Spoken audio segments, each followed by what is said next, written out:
사랑의 하나님, 참 감사를 드립니다. 하나님의 은혜로 오늘도 주님의 부르심을 받은 귀한 자녀들이 하나님의 말씀을 듣고자 말씀 앞에 섰습니다.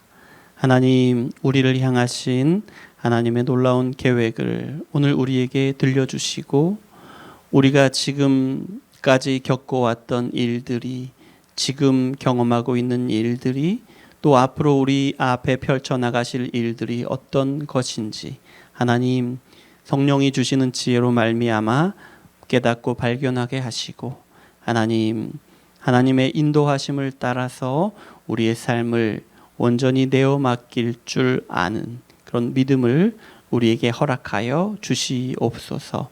부족한 자가 전합니다. 하나님께서 부족한 자의 입술을 통해 전하실 때라도 하나님의 말씀의 능력이, 말씀의 은혜가 충만하게 드러나게 하시고, 그 말씀을 이루시는 놀라운 역사를 부족한 종의 눈을 통해서, 또 모든 교회를 통해서 드러나게 하여 주시옵소서.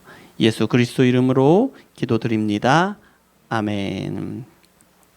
자, 우리 서로 이렇게 바라보시면서 인사 좀 나누시죠.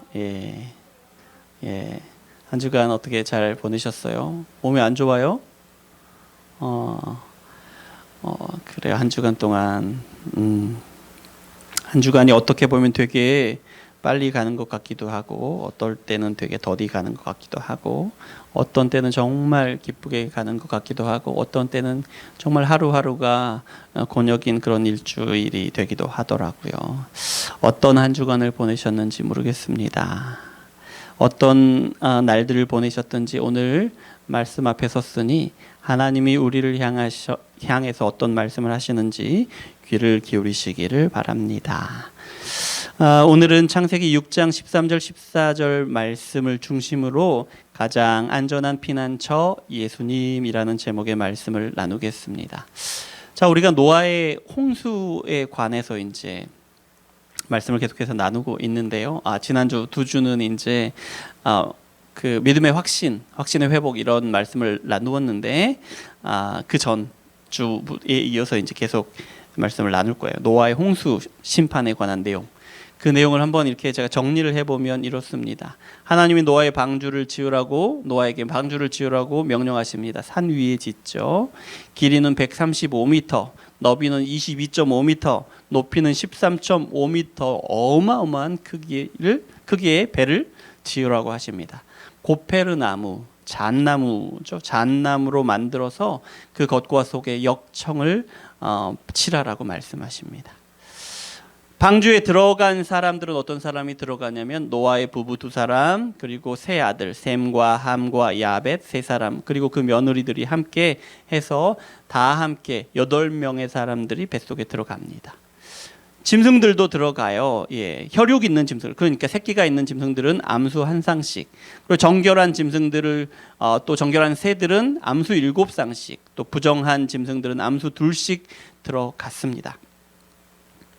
자, 그러면은 이제 그 홍수가 어떻게 진행이 되냐면, 노아가 방주에 들어간 것이 이제 600살 되던 해, 노아가 600살 되던 해 2월 10일이에요. 그런데 일주일 동안은 비가 오지 않아요. 노아가 들어간 후에도 일주일 동안은 비가 오지 않습니다. 그런데 일주일 지난 2월 17일에 홍수가 시작돼요. 막 땅에서 막 물이 솟고 하늘에서 막 하늘에 구멍이 뚫린 것처럼 이렇게 비가 쏟아집니다. 그리고 150일이라는 긴 시간 동안 멈추지 않고 계속해서 비가 와요. 그러다가 이제 7월 17일에는 방주가 아라랏산에 도착합니다. 아라랏산에 거기에 이제 방주가 서게 되는 거죠.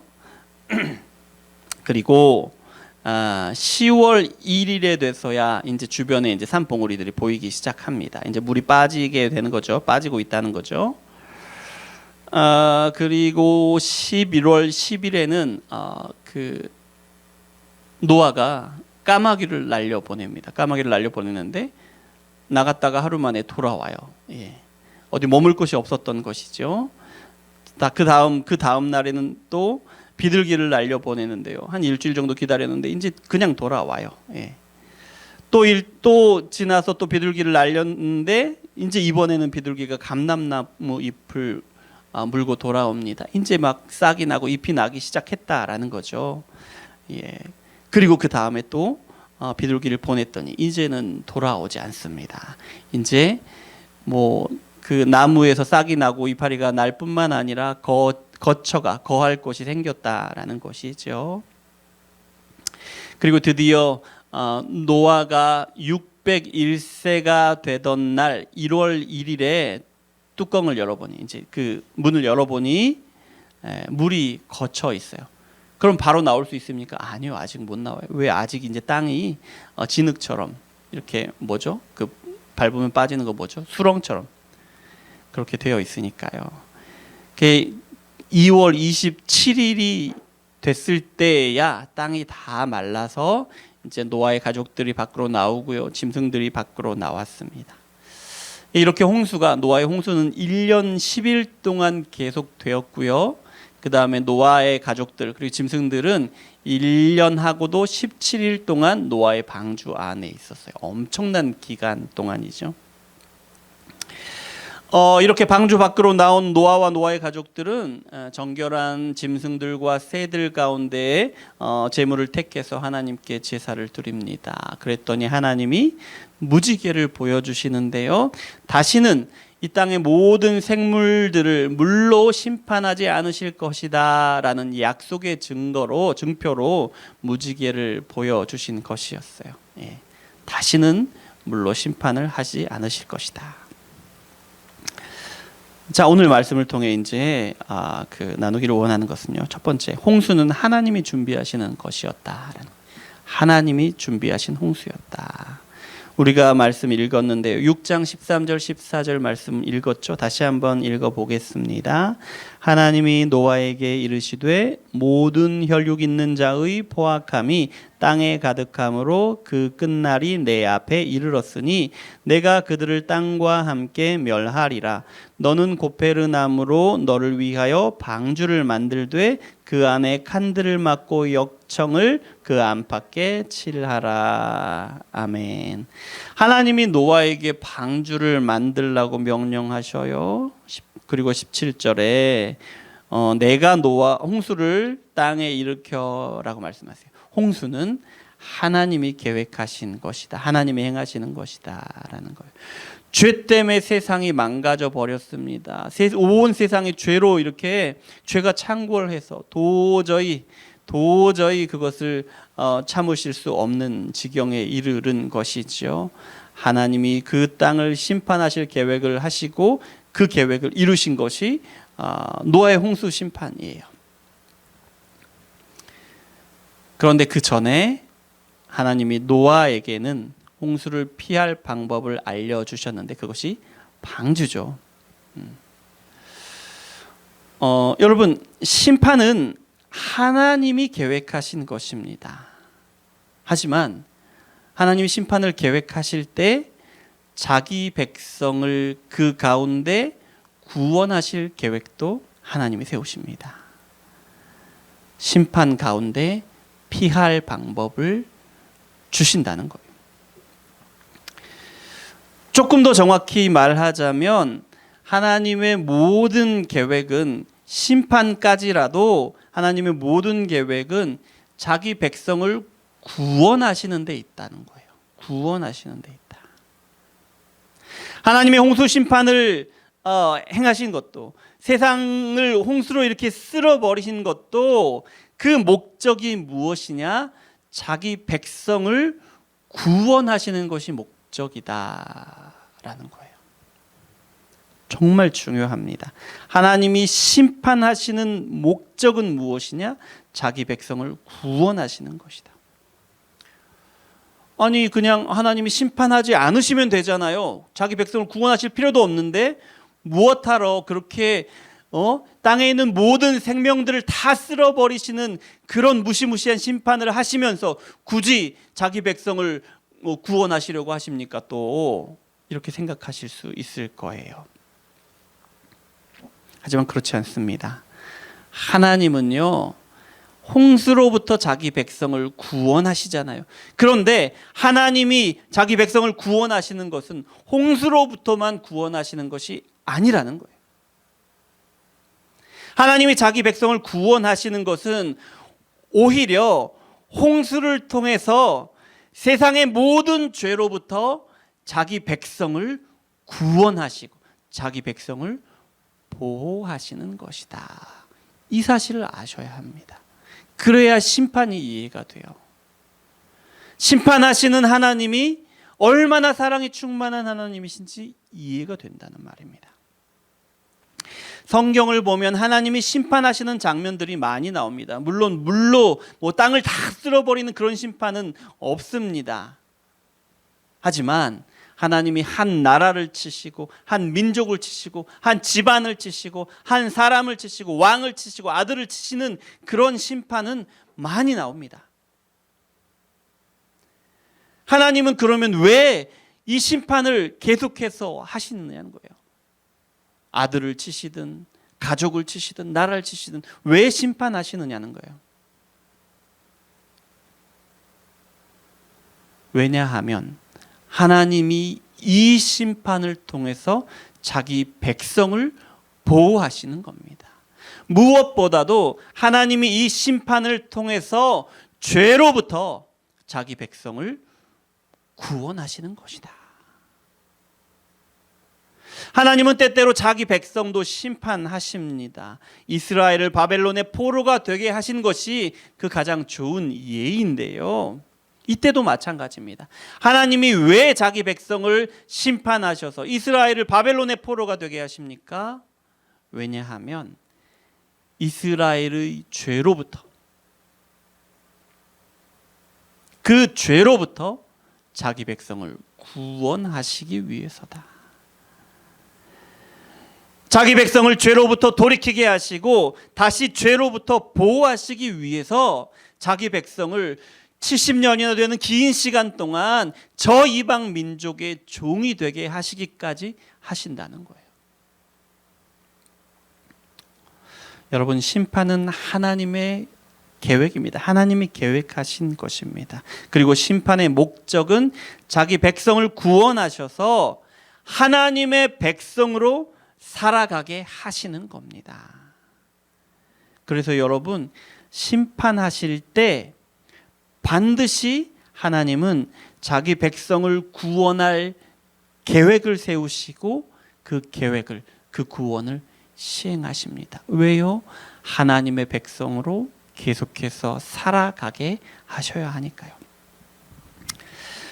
심판과 다르지만 여러분, 고난도 하나님이 계획하신 것입니다. 예. 하나님이 고난을 주실 때에는 반드시 피할 길도 주신다는 거예요. 이 사실을 모르고 우리가 고난을 받으면 우리의 온 신경이 고난에만 집중이 됩니다. 예. 그러면 어떻게 됩니까? 너무 괴롭고 고통스럽습니다. 고난 그 자체가 괴롭고 고통스럽지만 우리를 사랑하신다는 하나님이 우리에게 고난을 주셨다라고 생각하니까 더 괴롭고 힘든 거죠.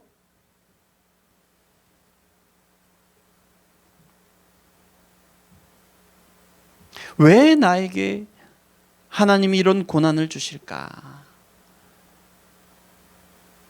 생각하게 되는데요. 그러다가 하나님에 대한 의심이 시작됩니다. 하나님의 사랑을 의심하게 되고 우리를 구원하신 것이 의심되게 되고 하나님을 원망하게 되죠.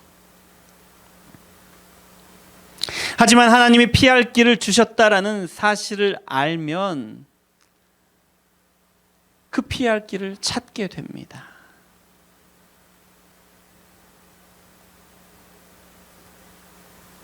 그 피난처를 발견하고 그곳에 숨습니다. 그러면 그 고난 중에도 구원하시는 하나님의 은혜를 보게 되고 그 은혜에 집중하게 되는데요. 그러면 하나님이 나를 얼마나 사랑하시는지를 다시 한번 확인하게 되는 거예요. 고난 가운데서. 고난을 주시지만 고난 가운데에서도 우리를 보호하시고 고난 가운데에서도 우리가 하나님의 백성으로서 살아가게 하시는 그 은혜를 발견하는데, 그 사랑을 발견하게 되는데요, 그러면 우리 입술에서 자연스럽게 찬양이 나오는 거예요.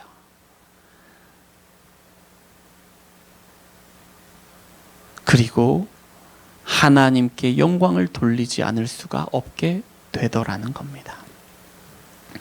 여러분, 우리는 가끔 고난을 당하는 사람들이 하나님을 찬양하는 모습을 보게 됩니다. 아니, 어떻게 저런 고난을 당하는 와중에도 하나님을 찬양할 수 있을까? 이해하기 어려울 때가 있습니다. 하지만 고난을 당해 보면 압니다. 고난 가운데에 우리에게 피할 길을 주시는 하나님을 경험하게 되면, 그렇게 되면 우리는 이제 그 고난 중에서 하나님을 찬양하는 것을 배우게 됩니다.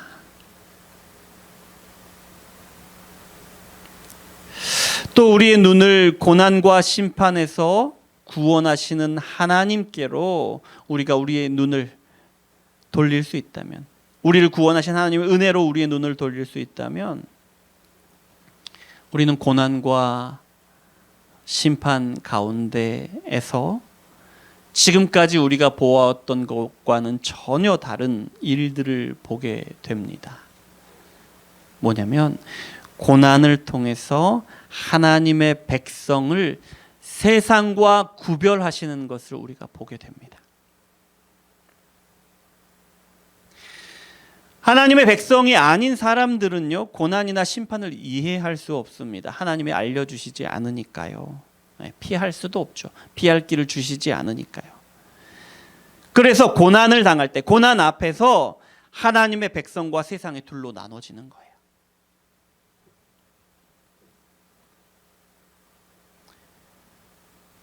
고난을 주시는 가운데, 하나님의 백성이 고난 당하는 가운데 하나님이 피할 곳을 주신다라는 것을 깨닫게 되면서 세상과 구별이 되어진다는 거예요. 세상 가운데 살아가지만 세상과 다른 자신들을 발견하고, 세상 사람들과 다르게 대하시는 자신을 발견하고, 그렇게 세상과 구별되고 세상의 죄 가운데 하나님이 자기 백성을 지키시는 것을 보게 된다는 거예요. 자, 두 번째, 노아의 방주, 노아의 심판 가운데 무엇을 알 수 있냐면, 우리가 하나님이 자기 백성에게 계획을 알려주시는 것을 봅니다. 하나님의 말씀, 계시라고 하죠. 하나님이 미리 알려주시는 것, 하나님의 일에 대해서, 하나님의 뜻에 대해서 알려주시는 것을 계시라고 하죠. 하나님의 뜻을 알려주시고 피할 길을 주시는 거예요. 하나님의 말씀, 계시를 알게 되면 여러분, 우리는 어떤 일들을 이해할 수가 있습니다. 어떤 일들이 이해가 돼요. 하나님의 홍수에 대해서 노아에게 알려주시니까 어떤 일이 일어날지 알게 되는 거죠. 하나님이 심판하실 것을 알게 되는 거죠. 방주를 만들어야 할 이유를 알게 되었어요, 노아가. 마찬가지입니다. 하나님이 계시의 말씀을 주시는데 그 말씀을 듣고 이해하게 되면 우리 삶 가운데 생기는 일들에 대해서 이해할 수 있게 됩니다. 점점 더 이해하게 되는 거예요. 점점 더 우리의 삶을 이해하게 되는데, 과거에 일어났던 일들이 이해가 됩니다. 과거에 당한 이해할 수 없는 고난들, 도저히 이해가 안 되고 납득이 안 되는 것들이 이해가 되기 시작하는 거예요. 아, 하나님이 이것을 위해서 나에게 고난을 주셨구나. 이렇게 하시려고 나를 고난당하게 하셨구나. 이해가 되기 시작하는 거예요. 우리가 지금 하고 있는 일이 어떤 의미가 있는지를 하나하나 이해하게 됩니다. 예를 들면 우리가 매주 드리는 예배에 대해서 이해하게 되는데요. 이것이 하나님의 백성들에게만 주어진 특권이라든지 이 일을 위해서 하나님의 어떤 대가를 치르셨다든지 우리가 깨닫게 되고 이해하게 되는데요. 그래서 우리가 하나님을 예배하는데 정말 하나님이 받으시는 예배를 드리고자 하는 마음을 품게 되는 거죠. 우리가 예배드리는 의미를 알게 되고요. 그러면서 우리가 드리는 이 예배 가운데 진정한 기쁨을 누리고 예배의 유익을 우리 것으로 만들고 싶은 마음이 생기고요. 그것을 더 많이 누리게 되겠죠. 또 앞으로의 일을 알 수가 있습니다. 우리가 하고 있는 일들이 결국 어떤 하나님의 일들을 이루어 갈 것인가, 이루실 것인가 이해할 수 있게 되는 거예요. 여러분, 우리가 교회 안에서 큐티 나눔을 시작했고요. 또 우리가 전도를 시작했고요. 이제 선교의 일을 해 나갈 것인데 우리가 하고 있는 이 일들이 어떤 의미가 있고 앞으로 하나님이 이 일들을 통해서 어떤 일들을 이루어 가시겠구나, 구체적인 것은 알 수 없을지라도 그 일들을 통해서 하나님이 이루어 가실 일들에 대해서 알게 되고 이해하게 된다는 거예요. 그러면 그 일에 내 시간을 들이고 노력을 들이고 물질을 들이는 것이 아깝지 않은 거죠. 여러분, 그래서 이렇게 우리가 계시의 말씀을 많이 알게 되고 깨닫게 되면 이런 유익이, 누릴 수 있는 유익이 훨씬 더 커진다는 거예요. 예. 또요, 여러분, 노아의 순종에 대해서 한번 생각해 보십시오. 노아가 어마어마한 배를 만들잖아요. 너무 커요. 어떻게 노아와 노아의 가족들만 가지고 저렇게 큰 배를 만들 수 있었을까 싶을 정도로 큰 배를 만들어요. 얼마나 오랫동안 만들었겠어요. 그 일을 위해서 얼마나 힘을 들이고 노력을 하고 물질을 쓰고 막 그렇겠어요. 그 시간 동안, 그 긴 시간 동안 사람들이 얼마나 노아와 노아의 가족들을 놀렸겠어요. 비난하고 조롱하고 무시하고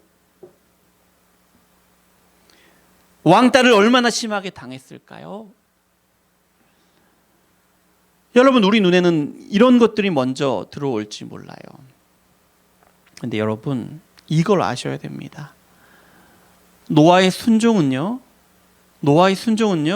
사실 노아가 살아남기 위해서의 최소한이었습니다. 노아가 지불한 그 희생을 생각하면 우와, 노아가 정말 대단하다 이런 생각을 하게 될 텐데, 노아가 얼마나 힘들었을까 이런 생각을 하게 될 텐데, 그게 아니라는 거예요. 중요한 건 그게 아니라는 거예요. 온 세상 사람들을 다 쓸어 죽이실 그 심판 자리에서 노아를 구원하실 것인데, 비록 놀림을 당하고 조롱거리가 되고 오랜 시간 동안 많은 물질과 힘을 들이고 비난을, 조롱을 맞서야 했지만 그것이 노아와 노아의 가족이 살아남기 위해서는 가장 최소한의 일이라는 거예요. 기억하시기 바랍니다. 여러분, 하나님이 우리에게 주시는 말씀이 순종하기 쉽지 않은 것이 사실입니다. 순종하기 어려운 말씀들이 많습니다. 하지만 여러분, 기억하십시오. 하나님의 말씀에 순종하는 것은, 순종하지 않으면 우리가 살아남을 수가 없어요.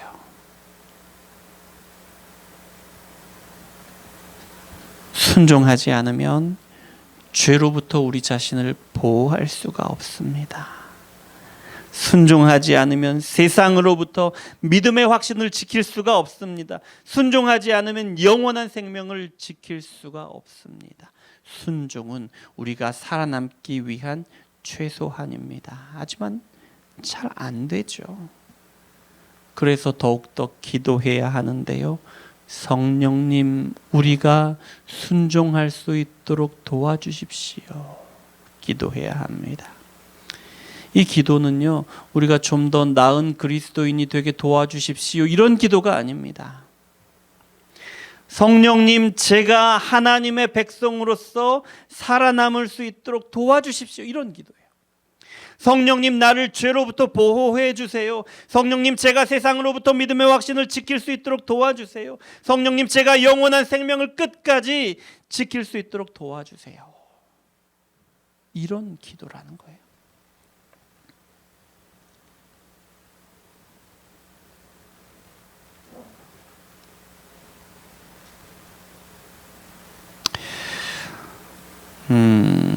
여러분, 큐티 나눔을 진행하고 있는데요. 우리가 큐티 나눔이 익숙해지면 이제 기도를 훈련할 계획을 가지고 있습니다. 전도와 말씀, 기도는 교회가 행하는 가장 기본적인 일들이에요. 그런데 그래서 그런지 너무 쉽게 생각해 버리는 경향이 있습니다.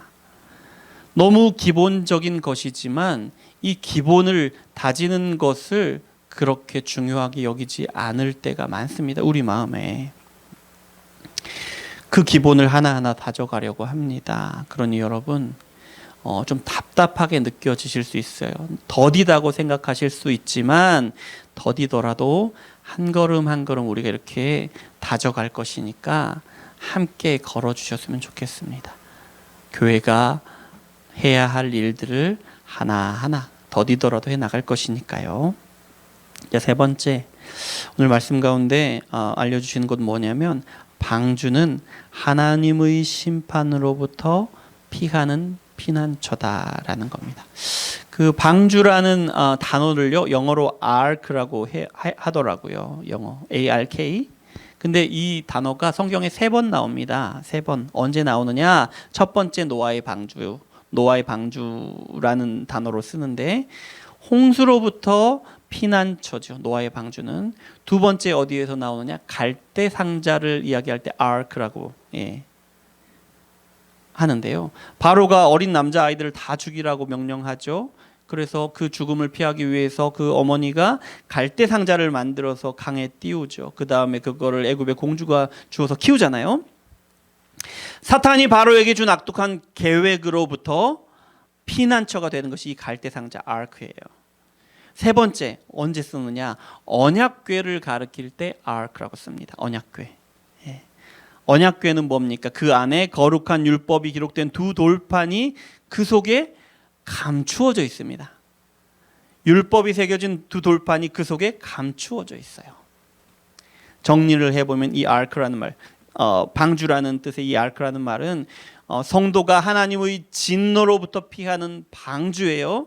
사탄의 공격으로부터 피하는 갈대 상자고요. 또한 율법의 정죄를 덮어버리는 언약궤가 이 방주라는 거예요. 그래서 여러분, 이 방주는 절대로 안전한 장소를 가리키는 거예요. 절대로 안전한 장소, 절대로 안전합니다. 그리고 또 이제 이 방주가 왜 안전한가를 이렇게 보여주는 그런 것들이 있는데, 보시면 역청이 있습니다. 6장 14절 한번 보십시오. 6장 14절 보시면, 너는 고페르나움으로 너를 위하여 방주를 만들되 그 안에 칸들을 막고 뭐라고 합니까? 그 다음에 역청을 그 안팎에 칠하라. 역청을 그 안팎에 칠하라. 역청은 뭐냐면 석유 찌꺼기죠. 타르.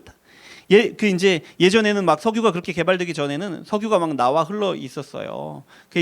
근데 지금 우리가 사용하는 것처럼 이렇게 분리돼서 되어 있는 것이 아니라 다 이제 섞여 있어가지고 거기에 이제 끈적끈적한 그 역청도 이렇게 섞여 있어서 끈적끈적한 그 모양새로 그대로 이제 나와 있는 거예요. 그 모래밭 사이에 막 이렇게 고여 있는 거죠. 그걸 역청이라고 하는데, 그것을 배에 바르면 어떻게 해요? 끈적끈적해서 잘 이렇게 발라지겠죠. 근데 이제 이게 기름 성분이기 때문에 그게 발라진 다음에는 물이 이렇게 스며들지 않겠죠. 그럼 어떻게 됩니까? 폭풍우가 아무리 거세게 몰아치고 물결이 아무리 높아도 방주 안으로는 들어오지 못한다는 거예요. 안전한 것을 보여주시는 거죠, 방주가. 두 번째, 방주가 안전한 것은요, 하나님이 책임지시기 때문에 안전한데요. 7장 16절 한번 보셔요. 16절, 거기에 창을 내되 위에서부터 한 규빗 내고 그 문은 옆으로 내고 잠깐만요.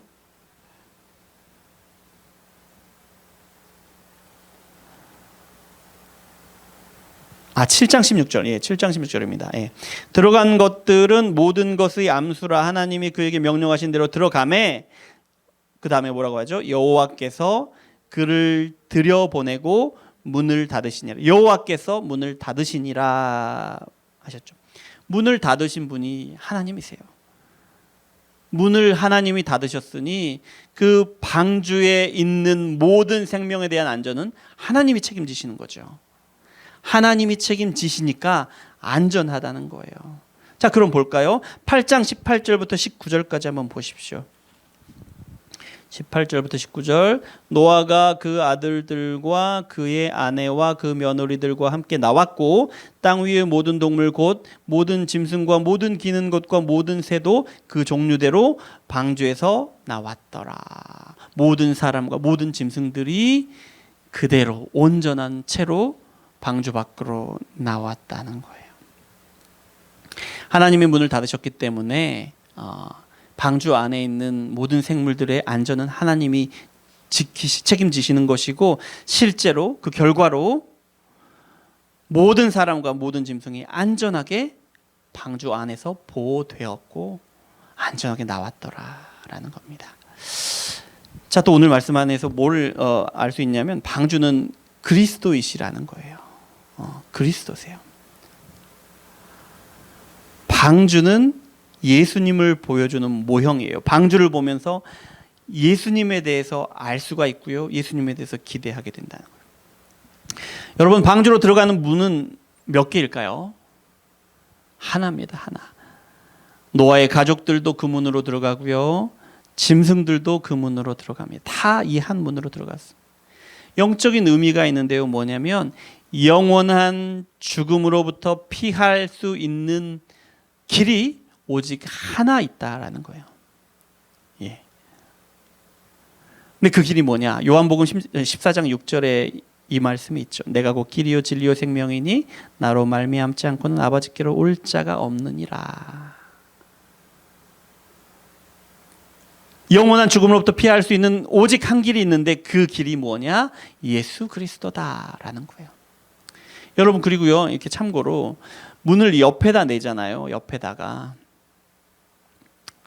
예수 그리스도의 옆구리가 창에 찔린 것을 보시면서 이것이 예수님의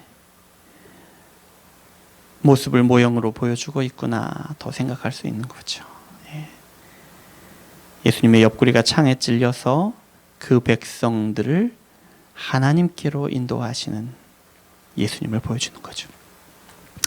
앞서 나눈 것처럼 방주가 완전한 피난처라는 것도 다시 한번 생각을 해보면 예수님에 대해서 말씀하시는 것을 알 수가 있어요. 예수님은 완전한 피난처시라는 거예요. 하나님의 심판으로부터 하나님이 자기 백성을 보호하시는데 예수님께로, 예수님을 피난처 삼아 피할 때에 하나님이 그들을 보호하신다라는 거예요. 사탄의 악한 계획으로부터 보호하시는데요, 예수님께로 피할 때 그렇게 보호하신다는 거예요. 율법의 정죄로부터 예수님께로 피할 때에 보호받을 수 있다는 거예요.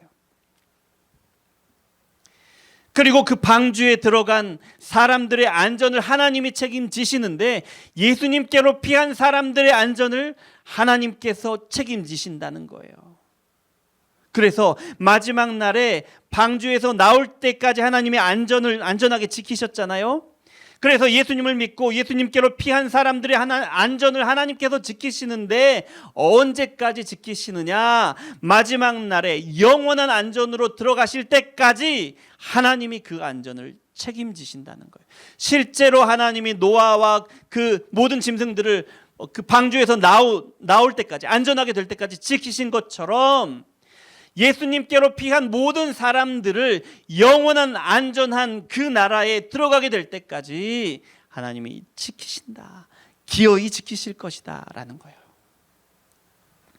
조금 더 앞으로 가볼까요? 예수님을 보내셔서 자기 백성을 구원하시는 것은요, 영원전부터 하나님의 계획이셨어요. 하나님은 마지막 날 영원한 심판을 하실 것인데 그 심판을 피하도록 하나님이 완전한 피난처를 영원전부터 예비하셨는데 그분이 누구냐? 예수님이시라는 거예요. 네. 그리고 이 사실을 계시로 보여주시는데요. 창세기 아담이 죄를 지은 후로부터 알려주시기 시작해서 예수님이 오셨을 때 가장 완전한 모습으로 보여주셨고요.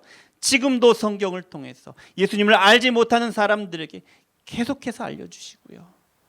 지금 우리에게도 계속해서 조금 더 선명하게, 조금 더 분명하게 드러내 알려주고 계신다는 거예요. 자, 그러면 방주는 예수님을 우리에게 보여주시는 것인데요. 그런 의미에서 방주 이야기를 조금 더 해보겠습니다. 16절 한번 보세요. 6장 16절입니다. 거기에 창을 내되 위에서부터 한 규빗으로 내고, 창은 위로 내라는 거예요. 창은 위로.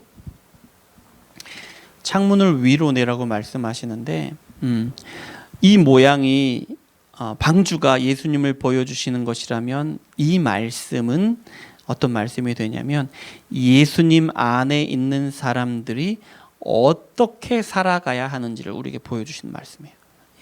창을 위로 내라고 말씀하셨어요. 왜 위로 내라고 하셨을까요? 옆과 아래에서 벌어지고 있는 그 멸망의 장면에 주목하지 말라는 겁니다.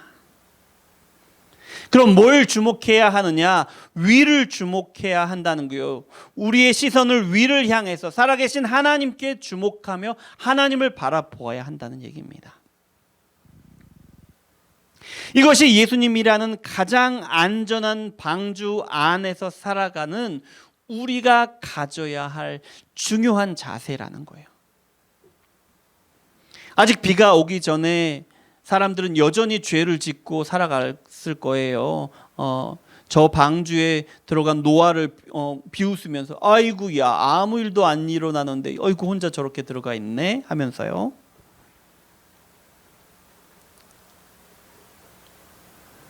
오직 하나님만 바라보면서 죄로 가득 찬 그 사람들, 자신을 비난하는, 죄를 탐닉하는 그 사람들을 보지 말라라는 거예요. 창 위로 있는 것이. 홍수가 닥칠 때에는요, 그 사람들이 멸망하는 것을 보지 말라는 겁니다. 오직 위를 향해서 하나님을 보라는 거예요.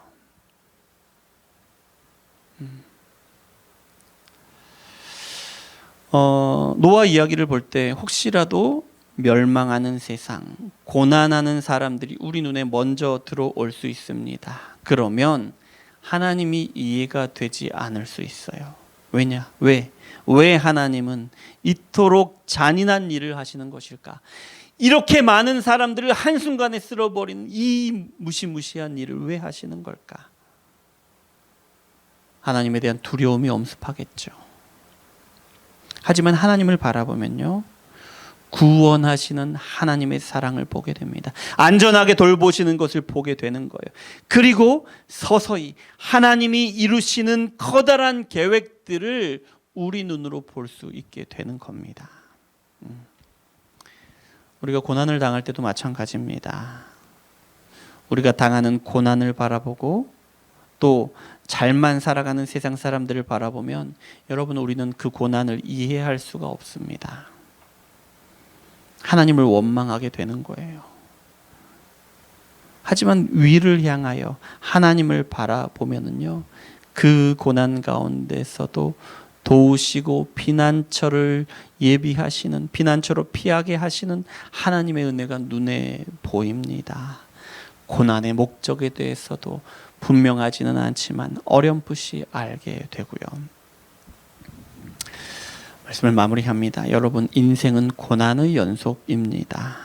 하지만 우리는 가장 안전한 예수님이라는 방주 안에 피하고 있습니다. 방주 안에 있는 우리는 하나님을 모른 채 흥청망청 살아가는 세상을 바라볼 것도, 또한 우리가 당하는 고난에 집중해서 주목해서 바라볼 것도 아니라는 거예요. 오직 위를 향하여 하나님을 바라보아야 합니다. 그러면 우리를 보호하시는 하나님의 은혜가 보입니다. 우리를 향하시는 하나님의 계획을 조금씩 더 선명하고 분명하게 보게 되고요. 우리의 과거와 현재와 앞으로 이루실 일들에 대해서 하나씩 조금씩 이해하게 됩니다. 하나님의 큰 계획을 볼 수 있게 되고요.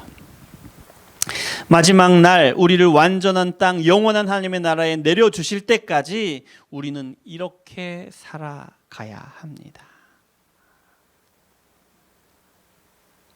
여러분, 예수님께 피하시길 바랍니다.